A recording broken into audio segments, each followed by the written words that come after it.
I very clearly, when I look back on my life and I look at the times where I was consistently taking creatine versus the times I wasn't, the times I was taking the creatine, every single time, I'm always in a better headspace.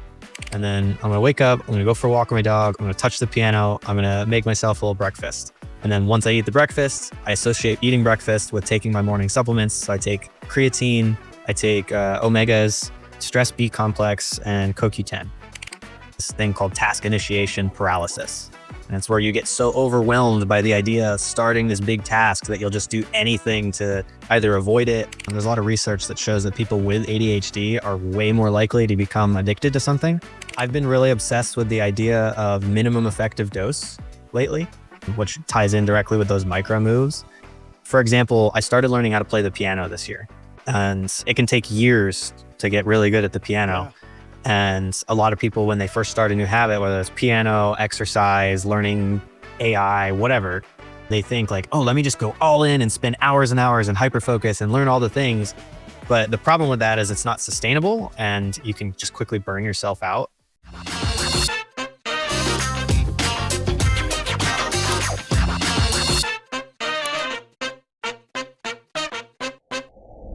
Okay, welcome into the Cappy Hour Podcast with my guest, Bill Widmer today. Hey, Bill. What's going on, Cappy? Good to be here. All right, so I'll get right into it. I know Bill through an ADHD community he runs, which I'll have him describe, but I got to tell you a funny story, Bill. You know, I was in another ADHD community and coaching program, and the guy that I got paired up with, accountability partner, also named Brian, told me, hey, I'm in this free ADHD community. It's really good. And yeah, you should check it out. And I was like, dude, I'm distracted enough. How am I going to take on another community? And, but yeah, I checked it out, try to participate as much as I can. And that guy, Brian, is like a participation machine. I think he's addicted. It's on the school platform, which gives you points.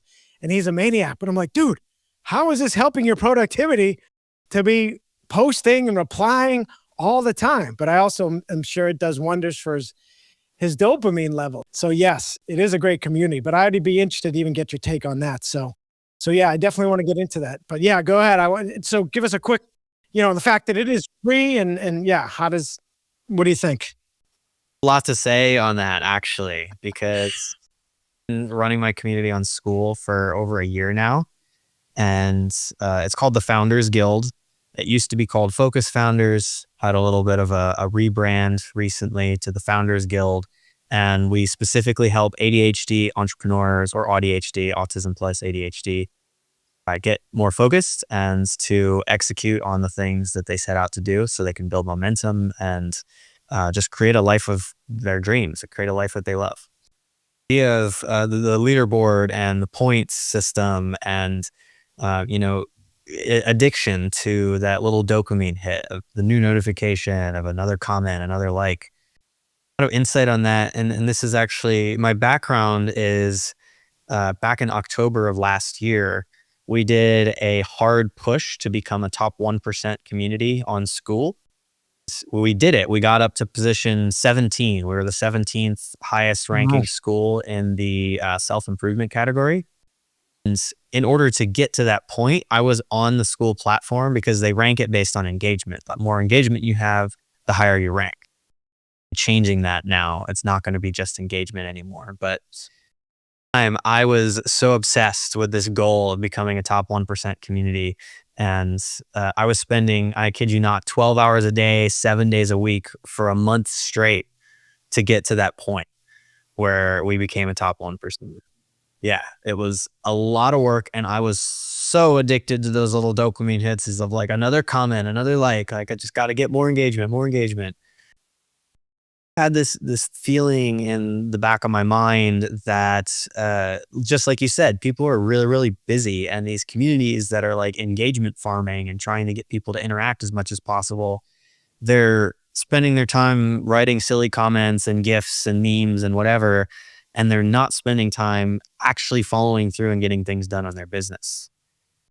A fundamental challenge for me, because on one hand, I wanted to be a top 1% community, but then on the other hand, in doing so, I'm taking people away from the actual reason I started the community, which was to help people focus on the things that are most important.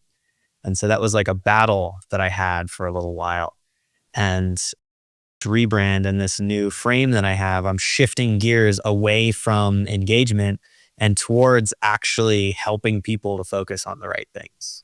I guess it's how to ask the question of, does that mean less posting? And because you guys do, not just you, but there are a lot of, and we should say that community is primarily post. There are no live calls. There is a one live virtual. Well, there are live calls. There are? How often would you say? Just per week? Every weekday, we have a 5 a.m. Central Time co-working call. It's a virtual call where anybody can join in and just get some work done together. Over in Europe, run that call. I don't actually ever hop on it. Typically, I'm not up at 5 a.m. every weekday. And then recently, I launched what I call the Momentum Lab, which is our first ever premium offer.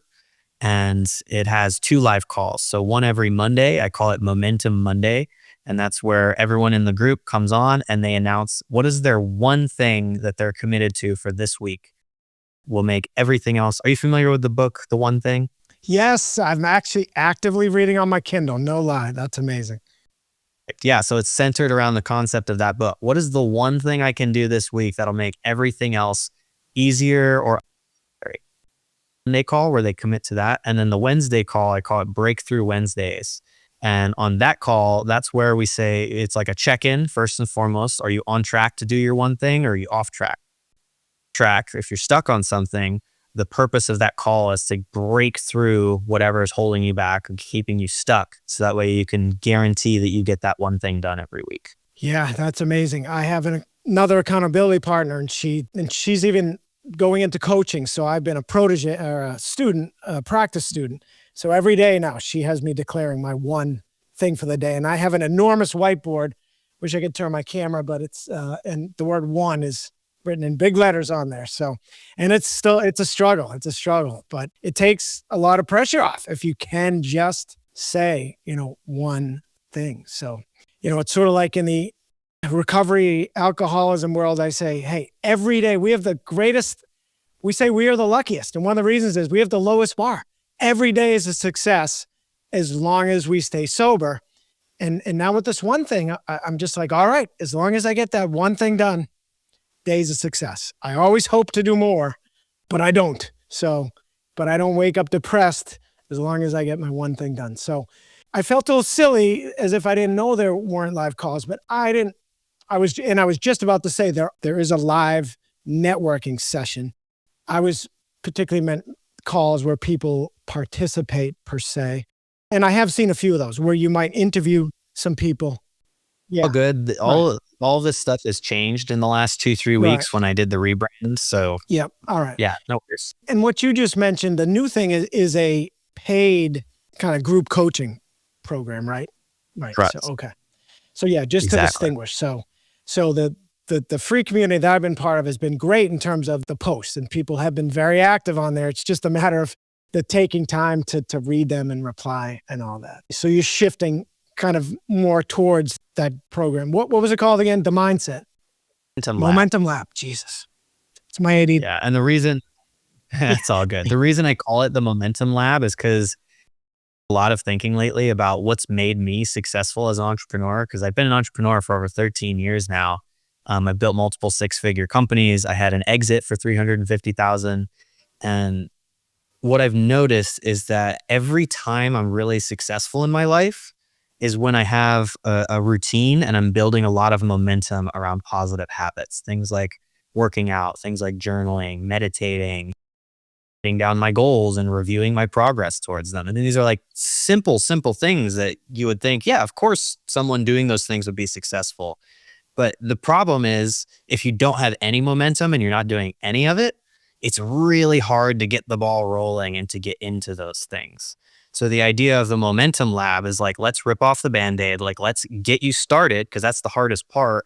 And then once you start, then the momentum takes over and carries you. Yep, that's brilliant. Yeah, the guy I made a lot of progress with, coach that I did, espouses, he said, the thing about embrace your hardest task first and get that done. He's like, no, it's the opposite, because we will procrastinate on that all day. So make them almost very small tasks and almost laughably easy to start to get some momentum going, right? Exactly. In the program, we call them micro moves. Just Ooh, like little tiny baby steps that can get you over the hump of getting started, that can remove that resistance in your brain to starting the task. I love that. I love that. Yeah. I struggle with it every day. My accountability partner, Ivy, I just mentioned, she said, just get on your computer for 10 minutes, just 10 minutes. And then you can eat your breakfast or do your push-ups or whatever, but just get on there. And I forget it. And then I procrastinate because I know it's something that's going to take me an hour or two, say, to review a podcast. And yeah, but when I do that, it works so much better. The brain does not want to do things that feel like they're overwhelming and they're going to take a lot of time. Like, it has so much resistance, especially if you suffer from ADHD. This thing called task initiation paralysis. And it's where you get so overwhelmed by the idea of starting this big task that you'll just do anything to either avoid it or find what I call productive procrastination, which is where you'll go do some other thing on your to-do list that's completely like not related and not that important, but that way you still feel like you're doing something. Sometimes what happens is people get stuck in that productive procrastination, and they'll work from the moment they wake up to the moment they go to sleep, constantly doing something, but in constantly doing something, they're avoiding that one thing that they know they should be doing. Yep. Yeah. One of my favorite quick stories is my friend Ryan. He has a podcast with his wife, a sobriety podcast, Sober as F.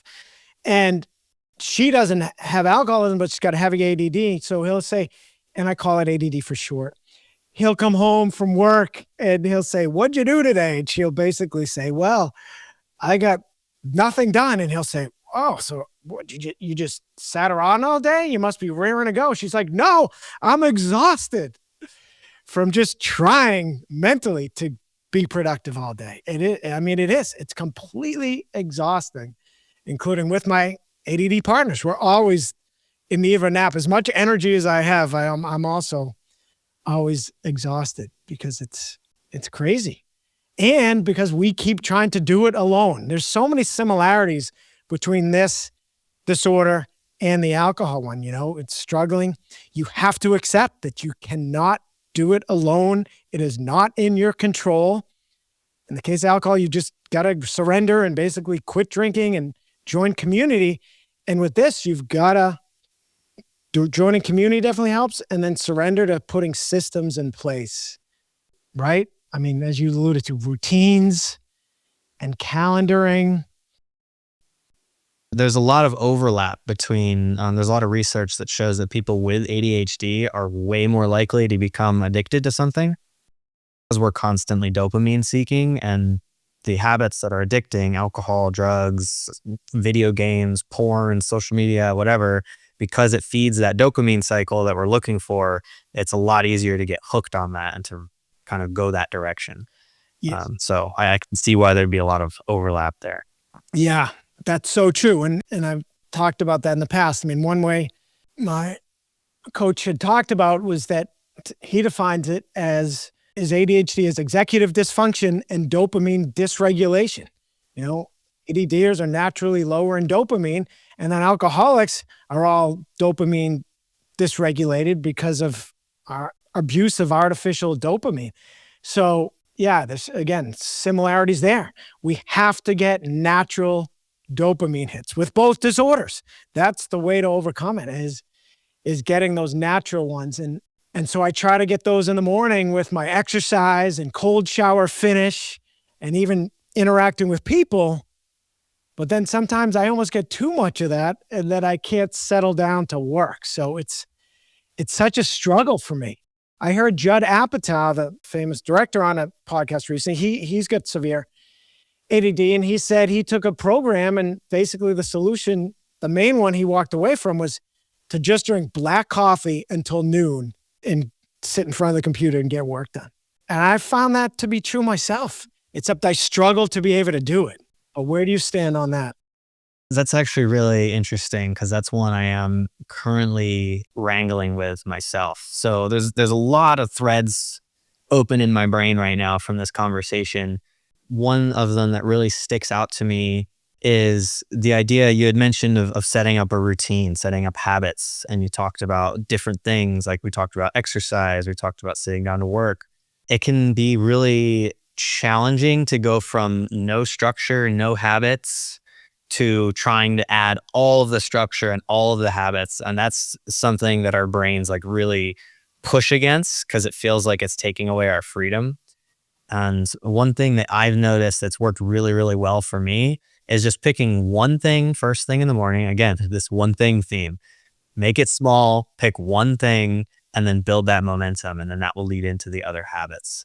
So for me, the habit that I've created recently that's really transformed a lot of other areas of my life is super simple. So I have a dog, I have a German Shepherd, and he needs a lot of exercise. And so I made the habit of every morning, as soon as I wake up, the first thing I do is I take my dog out. I go for a walk, I go to the park, whatever.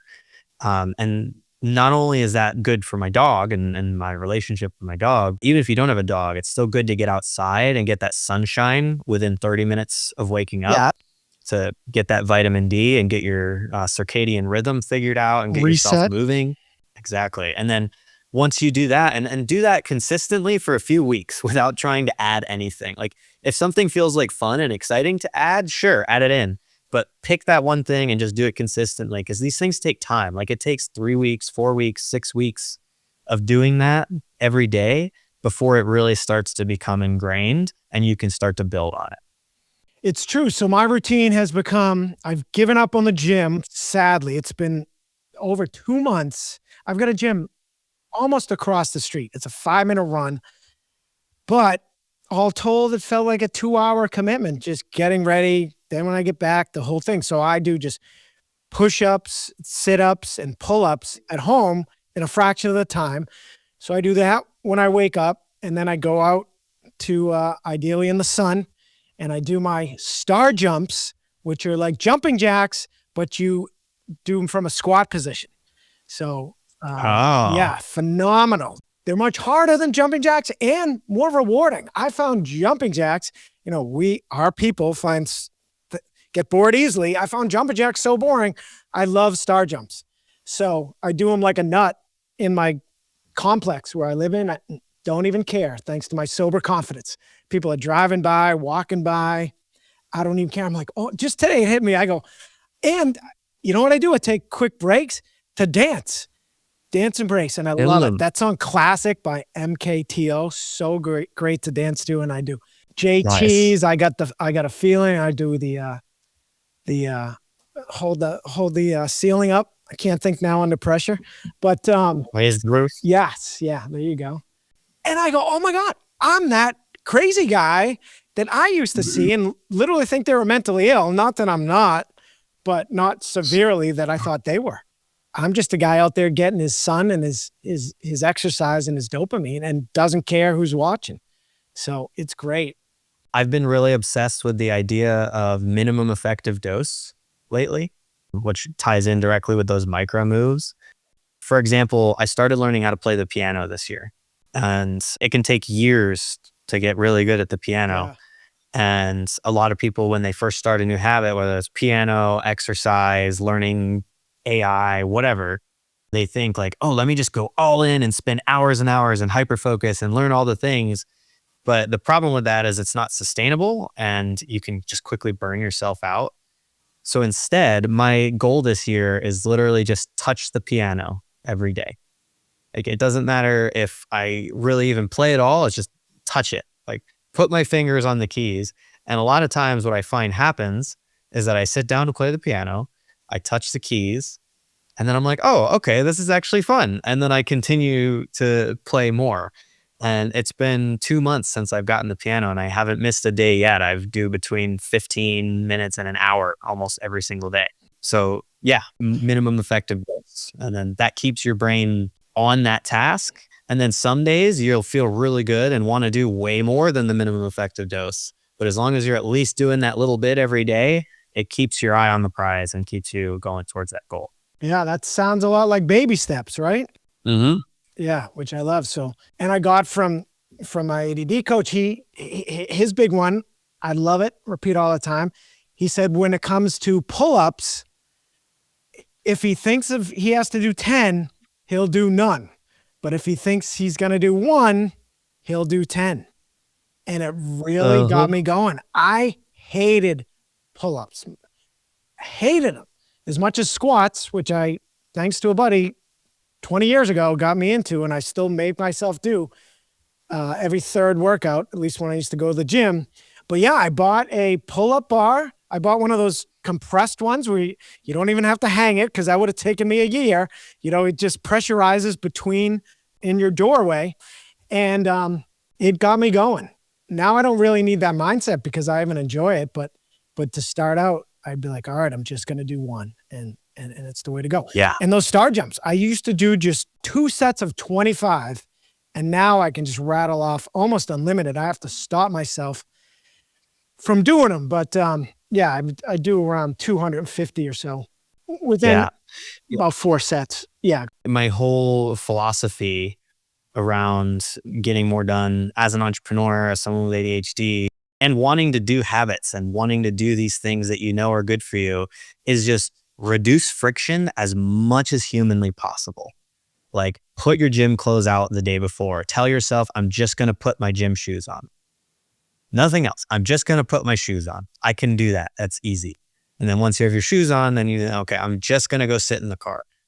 I'm just going to drive in the gym and sit in the parking lot. I'm just going to go in and lift 1 weight.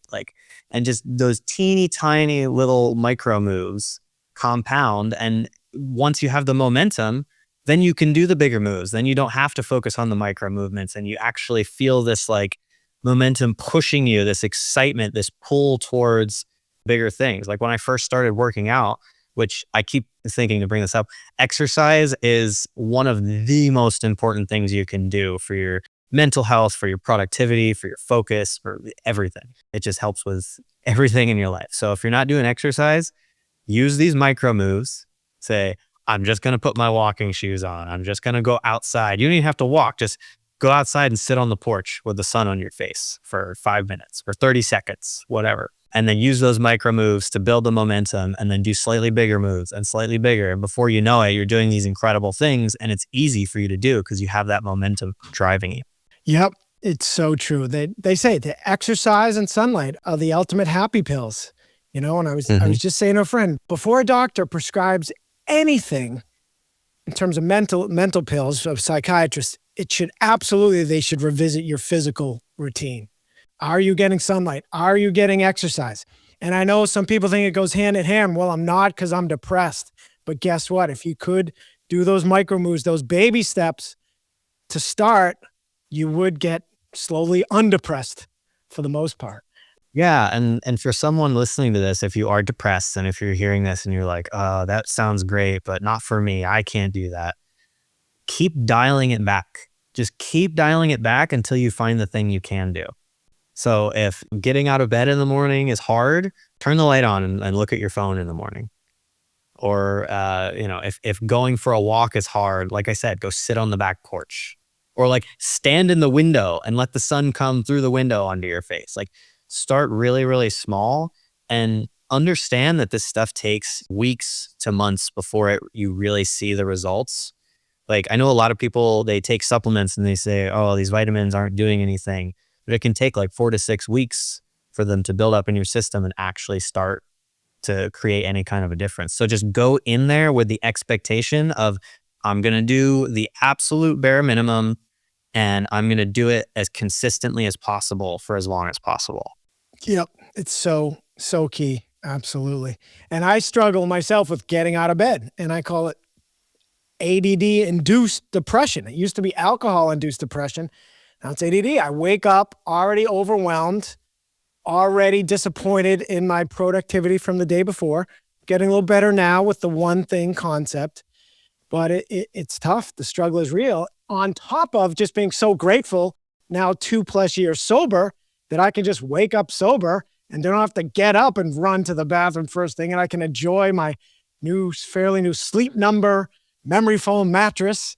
And it is a struggle. My main accountability partner, Sherry, and I, she struggles even more than I do. And I say, we need part of our nightly routine, which we refuse to do but if we did, is have that one thing ready in the morning, maybe not our primary thing for the day, but have something to look forward to first thing in the morning and to help get us out of bed.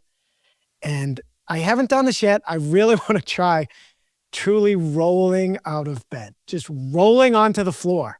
It would have to get me up. I'd either get up or I'd go back into the bed, but I have to try it. It reminds me when I used to put my alarm across the room in my corporate days, but all I would do is go across the room and shut the thing off and then go back to bed. But I do think the roll out of bed will work.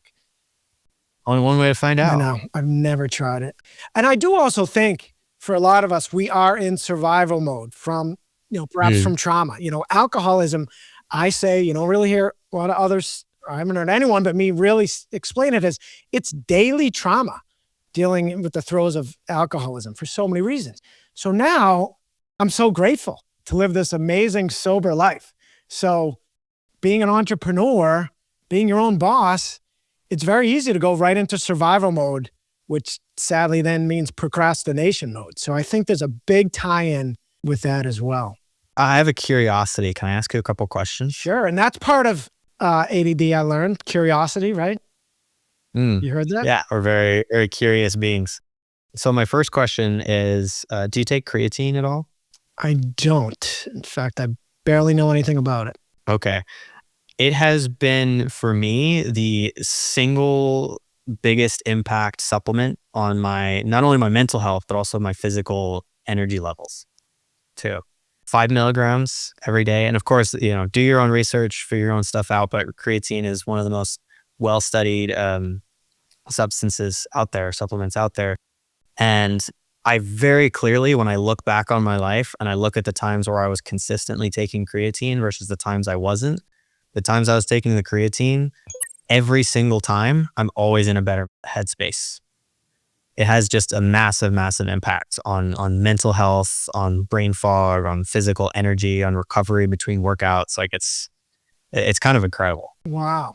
And I was going to say, I do associate that with people at the gym taking it, right? I mean, can you take it non-working out? Yeah, it's typically, in the past, it's been used by bodybuilders to put on more muscle because it inflates your muscles with more water, like it puts water into your muscles. And so it does make you physically a little bit bigger. If you're not working out, it doesn't have that much of an effect on your muscles, but definitely in the last 10 years have done a lot more research on the mental health benefits. And the mental health benefits are just as good as the physical health benefits in my experience. Really? Okay. So do you take it even when you're not on a non-workout day per se?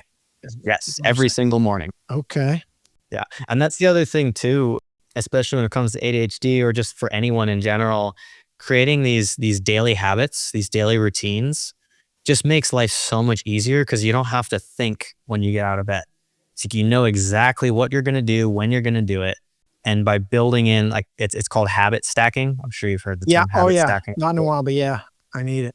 Yeah. So I started with that one habit of I'm going to go take my dog for a walk or go to the park. Every single morning is the first thing I do. And I look forward to it because I enjoy my dog. I enjoy going for walks. I enjoy being outside. Like those are all activities that I already like. So that gives me something I enjoy first thing in the morning. And then I added on the piano. Said, okay, I'm going to wake up. I'm going to go for a walk with my dog. I'm going to touch the piano. And then I'm going to wake up. I'm going to go for a walk with my dog. I'm going to touch the piano. I'm going to make myself a little breakfast. And then once I eat the breakfast, I associate eating breakfast with taking my morning supplements. So I take creatine, I take omegas, stress B complex, and CoQ10 every single morning. Oh, and vitamin D and K12. And I have it all sitting right there. I've got it in my pill organizer that organizes it by day. I just take whatever day it is, I take it in the morning. And just having that habit stack, it builds that momentum over time. And, once you, like I said, it takes 3, 4, 6 weeks, sometimes longer. And eventually you just get to this unstoppable place where you're just rolling. Yeah, that's great. What was the one you said sounded like cookie? Oh, CoQ10? Yeah, I haven't heard of that. Yeah, I forget what it's actually called, but it's COQ10. It supports mitochondrial health, so the powerhouse of the cell. It just gives you more mitochondrial energy. You're taking me back to biology class. I remember that on the essay question. The powerhouse of the cell. That's right. Sense. All right, I'm Googling that for later. Yes, this is my prized possession. I got to get back to. For those just listening, I am showing my pill box that I got about, 6 months ago. Life changing. I always thought this was for senior citizens, of which I am approaching, but hey, it does help for that, especially ADDers, right? We have no working memory. So I was getting to the point more and more, I had to really struggle to say, did I take my pills? Like, do you ever do that? Especially the omega-3 pill, which is big. Can I actually feel those pills going down my throat? That was the best way I could try to remember if I took them. So A, it works great for that. But B, what really got me going, once I got up to 10 pills, partially because of what I take has been recommended to help with the ADD, that I said, oh my God, I'm reaching into 10 different bottles every day. What am I doing? So just to only have to do that once every 2 weeks, I even take a plastic bag and do 2 more days worth. So I get don't have to do it for 16 days. But anyway, so I take magnesium, iron, the omega-3s, and and then the apple cider vinegar. I even take a pill for that because I didn't want to dare try taking the liquid, but I've heard such good things behind that. So, but yeah, they do say, and I've seen a ton of different posts about people's various ADHD formulas of what they take. So, but supposedly they do help. Yeah. I mean, I've noticed it in my own life. I've been very, very consistent on my supplement regimen and my workouts and stuff. And I'm 32 and I feel like I have some of the best energy I've ever had in my life. So that's great. Something's working. Yeah. Oh, and zinc is the other one. So zinc, iron, and magnesium, I know are 3, and the omega-3s are definitely 4 of the ones I take. I was looking at my phone. I thought I'd even seen a post recently about creatine, how somebody breaks up the doses, but you said 5 milligrams. 5 milligrams. Yeah. But I couldn't find. Wait, no, 5 grams. Or 5. Oh yeah. I'm thinking of a pill world. I'm having a brain blur. I think it's grams. Now I don't remember. Now I got to Google it. But no, but it's only 5 and not 10. I think I've seen 10 elsewhere, but 5 is enough for you. Okay, yeah, it's grams. So 3 to 5 grams daily. Nice. And there's other things you can do, like you can do what's called creatine loading, which is where you take a lot more in the beginning. You do 10, 15, some people even do 20 or 25 grams per day for the first 5 days, just to saturate their body with the creatine, and then they go down to the 5. But it's really not that big of a deal. Just remember 5 a day and 1 dose every day, and just do that over time. It works. All right. Good stuff. So, I just searched my photos for creatine, and quickly the 2 I found, one just talks about the average person is terrified of the safest things. Alcohol they think is fun, but creatine they think is scary. So yeah, I got to do some Googling because I have heard a lot of good things. And then the other screenshot I took, as people may know, they say a feature. I know everyone probably takes a lot, but they say ADDers take tons of screenshots. And then that library of screenshots then becomes our own overwhelmed problem. But we take the screenshots because we want the info, even though then I never get to it. But so I took a screenshot of my aforementioned accountability partner, Brian, who you know well from your community. He had listed his morning protocol, and first thing on there is creatine and supplements. So I wonder if he even got that, if he was already doing that before he joined your community. But yeah, and his, for the record, ice facial. I think he was the guy who got me going on that. That's taking ice baths, just 4 times, dipping your head in the ice water in the sink for 30 seconds is great. Daylight, music on the phone, which sounds simple, but it's unbelievable the amount of days I forget to start, when I get to seat at my computer, to start my morning playlist, to get to help cue me to do some work. And then he's got exercise, 100 push-ups, which is great. And baby steps, you don't have to do 100, but do one. Exactly, do 1. And then maybe do 2 eventually. Then maybe 3. I got up to 210. randomly was doing 210, it became so daunting that I started procrastinating or even skipping that. So I've scaled it back down to 100 and I don't even count them. And I end up even exceeding that. So he mentioned eat fruit and fiber, mood relay. I'll have to find out what that is. Look at tasks, which is brilliant. It's amazing the days I don't even look at my tasks or my calendar until middle of the afternoon, thinking I know what I have, which is usually nothing, because I'd love to actually discuss this after the next thing I want to say, but about how I try to keep my calendar wide open and I know it works against me. So hopefully we'll remember to come back to that. But what I want to bring up is he has confidence shower, which I was going to ask you about anyway. And I think he got that term. The first guy I heard that from was our ADD coach. Brian started in the same program I did. So that guy called it his confidence shower. I have always been a huge advocate. I've been doing cold shower finishes for over 10 years. For me, it started when I heard of reduce people's sick days by triggering the fight or flight mechanism. I didn't even associate it as the number one, you only hear this here, the number one cravings overcomer, and really the number one way of doing the work to get sober, to recover. I mean, there's so many number ones, joining community and sharing and therapy and coaching. But the reason cold showers finishes, you can take your regular cold shower and then via baby steps, turn it to cold at the end, is because it ensures, it guarantees you do a hard thing sober every day, which is what the work is really about. And I just saw you talking on a podcast on this. I say the biggest way to overcome quitting drinking is embracing the discomfort, or as you said it, first time I heard someone say, enjoy the discomfort. You know, I do know a woman says she's become a discomfort junkie, but I loved you even saying, enjoy the discomfort. And it's true. I say, I know it's so hard in the throes of it, but if you can embrace it and enjoy it and say, oh my God, if I get through this, I'm going to be so much stronger tomorrow. Like this discomfort is doing me a favor, which I know. Early on, it's so hard. I'm trying to quit coffee right now. And I am uncomfortable on the days that I'm at home trying to be productive without coffee. But I have to take that same attitude, right?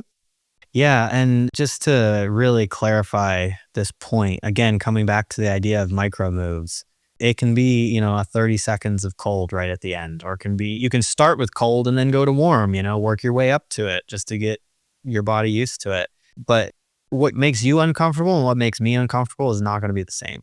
There's people out there who can easily, like my girlfriend, she can run 5-6 miles, no problem. For me, I run a mile and I'm already like 190 beats per minute heart rate and like sweating, and it's crazy. And so my discomfort, her discomfort are very different things.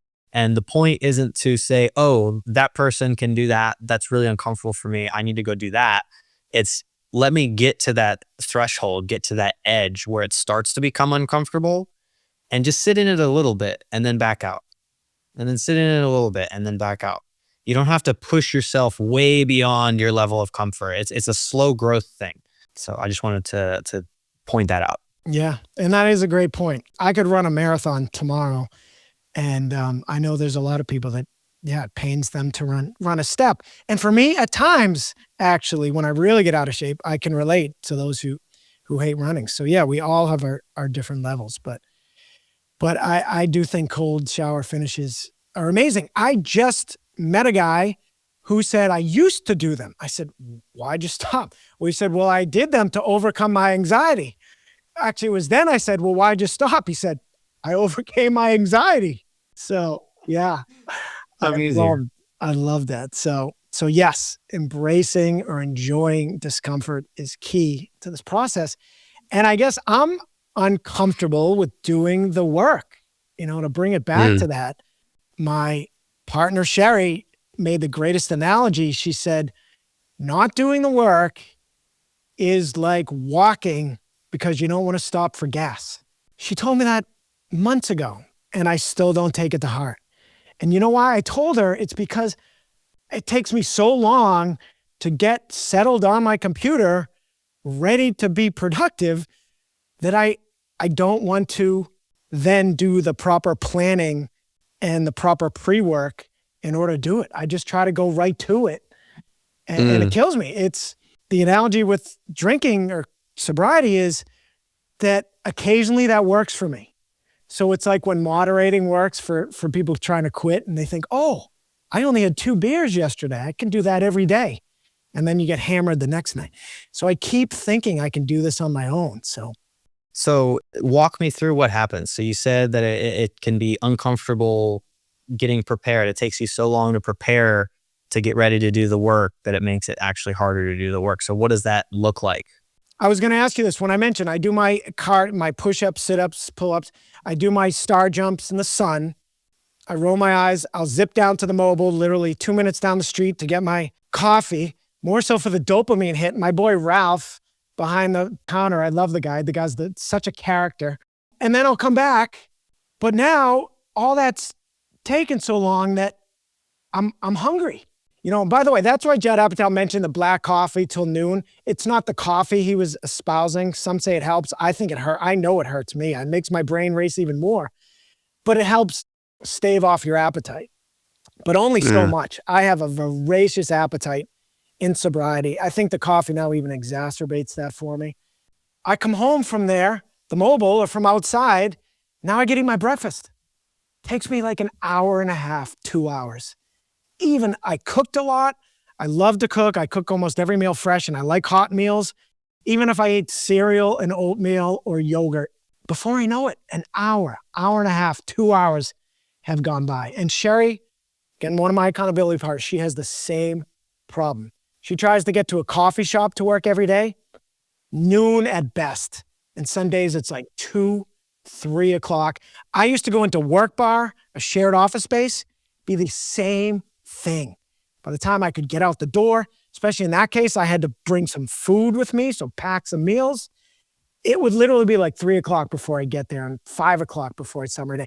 And I would stay there till 2 to 4 a.m. But I'd be super productive in those hours. But it had to be after like 10 p.m. when I couldn't text anybody and there wasn't anything else going on. Yeah, I mean, there's a lot to unpack there, right?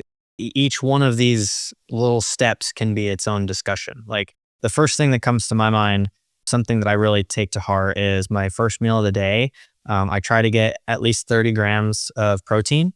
There's a lot of research that says 30 grams of protein helps with ADHD and focus. And if you're spending a lot of time cooking every morning, then it could be worth finding something that is quicker and easier in the morning. So like yogurt, I like protein smoothies. So I do like a banana, peanut butter. I throw some hemp seeds and some yogurt in there and just get my like 30, 40 grams of protein. I do a lot of eggs, just a quick, fry some eggs, scramble, whatever. This morning I did some protein pancakes, but get that 30 grams of protein first thing in the morning and try and make it quick. Meal prepping helps a lot with that too. If you can bulk prep some stuff, so you could just take it out of the fridge and heat it up. So that's the first thing that comes to my mind is getting the food thing figured out so it doesn't take quite so long and you're getting the 30 grams of protein. And then the second thing, I think I heard you say, so you'll get there at 3 o'clock and you won't start working till 5 o'clock. So what happens in those 2 hours?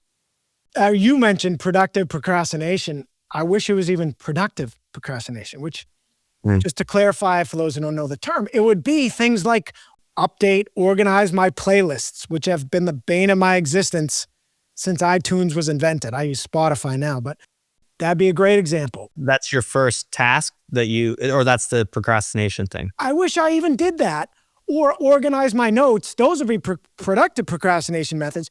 I just outright procrastinate. I go on. So give me an example. So the last time you sat down to do some work, what was the work that you sat down to do and what did you procrastinate with? All right. So I had to review a podcast that I knew was going to be really challenging because we did it in 2 parts and we decided we were going to make the second part first.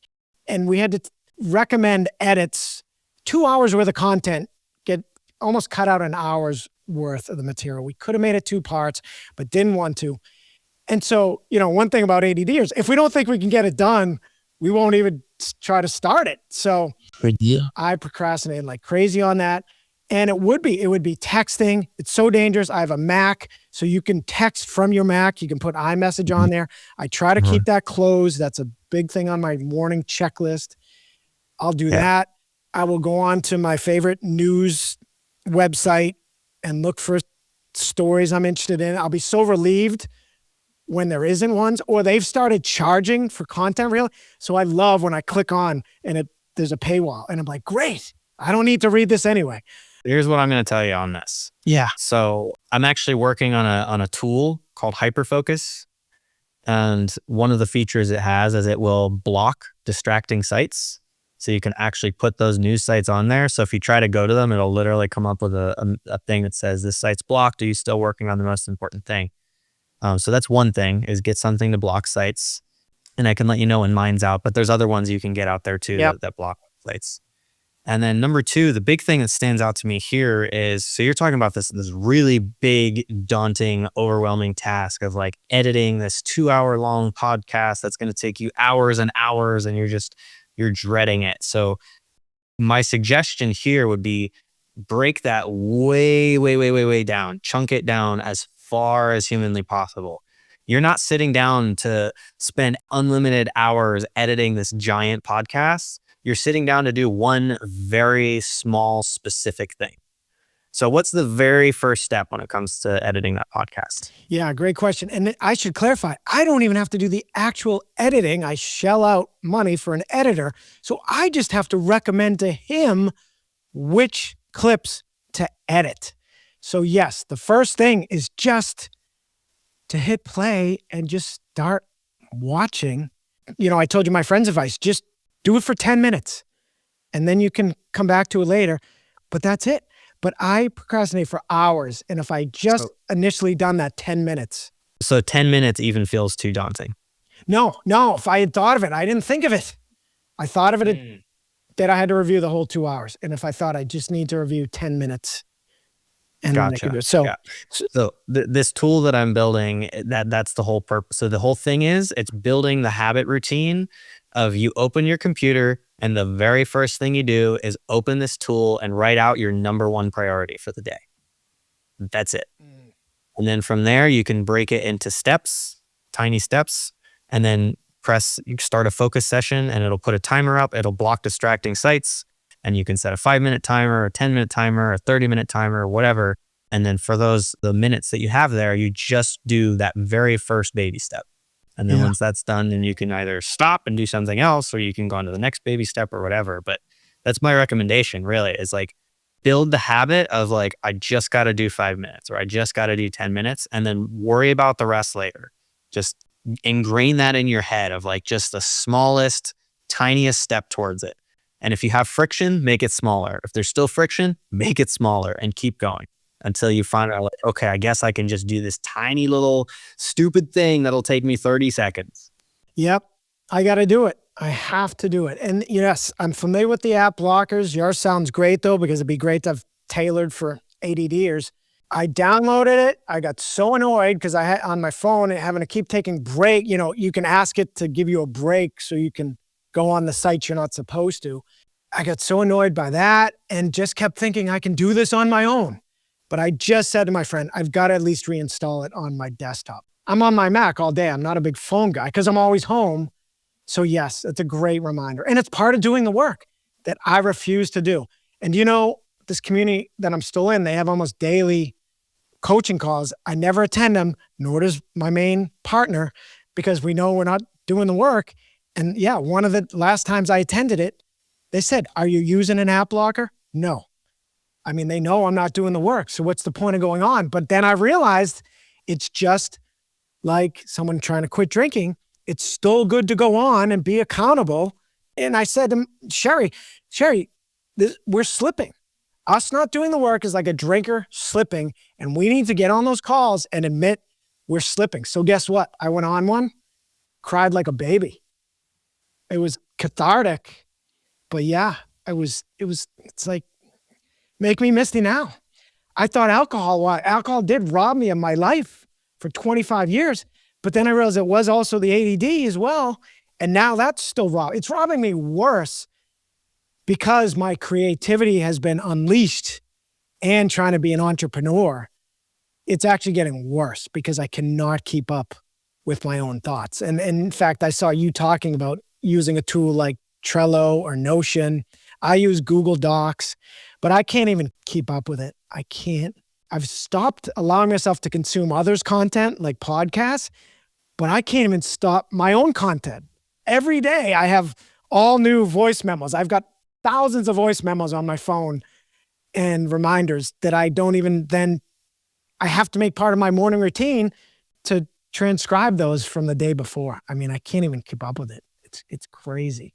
So what do you think? And I know for the sake of time, we need to wrap up a couple minutes. The concept of having all day, every day. I mean, I do this podcast. I'm trying to launch a sobriety, recovery, alcohol-free empowerment coaching program and community, but I can't even make a dent because of this until I start doing the work. I know I can't. So I love when I wake up and I have all day, nothing on my calendar, even though I am most effective in the hour or two before a true event. So it works against me, right? Even if it's go to the gym, go outside, you've got a calendar. You can't have an empty schedule, right? Yeah, I mean, I'm the same way. I feel I used to, not as much anymore, but I used to feel very trapped by having calls booked on the calendar, by having events in my schedule. And what I found is that it's constantly evolving and adapting with me. My morning and my evening routines, especially my morning routine. My morning routine is pretty much like, if there's nothing else I do for the day, I do that morning routine because that sets my whole rest of my day up for success. And like I said, it's wake up, go to the park, go for a walk. That's it. Everything else past that is whatever it is.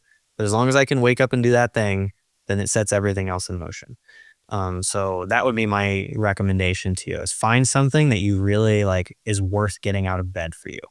And maybe you don't like going for walks. Maybe you don't like going outside. Then sit in front of the window and drink a coffee. Or I wait at least an hour after waking up before I drink coffee, because I won't get into the science of it. But I've absolutely heard that. Luckily, I takes me practically an hour to get out of bed, so I can already do that right away. But no, I don't. I actually don't. I used to even need to sip coffee to do my push-ups and sit-ups, or to get out the door to the gym. And so I've made some great progress. So yeah, I don't drink it. What's something that you do in the mornings that you really enjoy?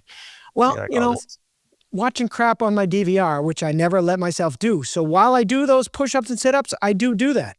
I started recording I was trying to clear out my 60 minutes, but that was depressing. So I started recording some Seinfeld ones I didn't remember that much. And I've really enjoyed doing those. And so I look forward to that now. So there you go. Yeah. Do some push-ups and sit-ups while you watch a show. Like, do something that feels indulgent first thing in the morning, that you're like, I want to get out of bed. And so I have time to do this thing that I want to do and have time for myself first thing in the morning. Yeah, it is good. Also, it's indulgent going to mobile and talking to my boy Ralph. So I got to figure out when I quit coffee what I'm going to. I refuse to buy stuff at convenience stores because my father would never allow it. It's amazing the kids that go in there buying $4 energy drinks. Yeah, I could talk to you all day about like habit stacking and setting up your environment for environmental cues, and the reason why it's hard to quit coffee because your buddy Ralph and you're used to going to that place. Like, I could get into all that stuff, but for the sake of time, I'd love to just do like a little, are you open to me just doing a little recap of the important points that I've noticed? Absolutely. Yeah. Cool. Yeah. So some of the things we talked about today are make things really, really frictionless, as easy as possible. Do those micro moves, those little baby steps. If you still feel resistance to doing the thing, it's too big, make it smaller. Have something first thing in the morning that's worth doing, that's worth getting out of bed for. If you can get exercise or sunlight first thing in the morning, that's great. Take your creatine, get 30 grams of protein first thing in the morning. Try and habit stack with your breakfast, with, whatever it ends up being that you do when you get out of bed. And I know we talked about a bunch of other stuff, but those are the ones that really stick out to me right now. No, that's good stuff. And what you really reinforced, and I had just said to Sherry, again, my ADD partner, is, Sherry, just doing the work itself needs to be what we're trying to get to in the morning. Forget trying to get to the coffee shop, and forget trying to get productive on my computer. Just embrace the work. And that means, updating my whiteboard and my calendar and figuring out, my goals for the day and or week, and consider that a win for the day. Until I can just do that, forget the other stuff. So. That reminds me, the big thing is just pick one thing. And I definitely recommend reading that book, The One Thing. I forget the author's name, but it's a really good book. But just pick one thing. Take one thing from this podcast and go implement it. Make it small, make it frictionless. Pick that one thing and start doing it. Build that momentum. Awesome. And that should be the ending note. But I have to ask, and this is a future podcast with us, but where do you stand on medications to treat ADHD versus doing the work? Yeah, I mean, I think there's room for both. Medications, ADHD medication is some of the most effective medication for any, I don't even like calling it a disorder. I don't view ADHD as a disorder. I just view it as divergent thinking. Your brain works differently than the norm. That's why it's called neurodivergent versus neurotypical. But ADHD medication can be extremely effective. And the best route from what I've heard is combine medication with also doing the natural things, like getting your 30 grams of protein in the morning, take creatine, get exercise, particularly balance exercises. Like if you can add some like yoga and stuff like that, balance exercises have shown to be really effective with ADHD. And then setting goals, finding systems. But I don't want to overwhelm you guys with all of this stuff. So to say all of that, my stance is that I think medication has its role. I'm personally not on a consistent medication. I have some, in case I ever need it here and there when I'm really struggling, but I'm not against people using it every day. I do think that, it can be helpful. I don't think you should be on it long-term forever, but it's perfectly fine to use to get yourself to a point where you've got everything else figured out. So yeah, that's my stance. I love it. That's great stuff. And I'm going to think about what you said, because I do sadly admit I consider it not only disorder, but a debilitating brain disorder, but one, just like alcoholism, which is also a brain disorder, that both can be turned into superpowers, as I've done in sobriety. And I'm going to, once I start doing the work, turn this into a superpower as well, as you clearly have, as my previous ADD coach has. So it can be done. And you're right. It is just because of our neurodivergent thinking. We have such creative minds and neurodivergent thoughts. We're just flooded. So instead of calling it multitasking, I'm just always multi-thinking. And that's why, I put my maple syrup into my medicine cabinet instead of the syrup cabinet. I am never present, and I'm really trying to get better. And why I misplaced the remote 10 times a day? Because of that thinking. I can't even keep up with it, but you can turn it into a superpower. Real quick, I don't want to make people think that just because I don't like using the word disorder doesn't mean it's not challenging. It's challenging for me. It's challenging for my clients. It can feel very debilitating. It can feel like a disorder. And in some ways, yes, it is a disorder. Like it's categorized as a disorder for a reason. I just personally am not someone who wants to live their life feeling like just because my brain works in this particular way that I'm going to be limited and stuck in that forever. There are things you can do to, compensate for that. And also, not to get on a whole other tangent, I'm not going to go down this road, but just real quick, we're about to live in a world where AI controls everything, and people with ADHD work really well with AI tools because it requires a lot of pattern recognition and creative thinking. And the use of AI is only limited by the creativity of your brain and how you use it. And we're very creative people. So I do think that in an AI-driven world, ADHD can actually be more of a superpower. But with that being said, Cappy, this was fantastic. Thank you for having me on. You're very welcome.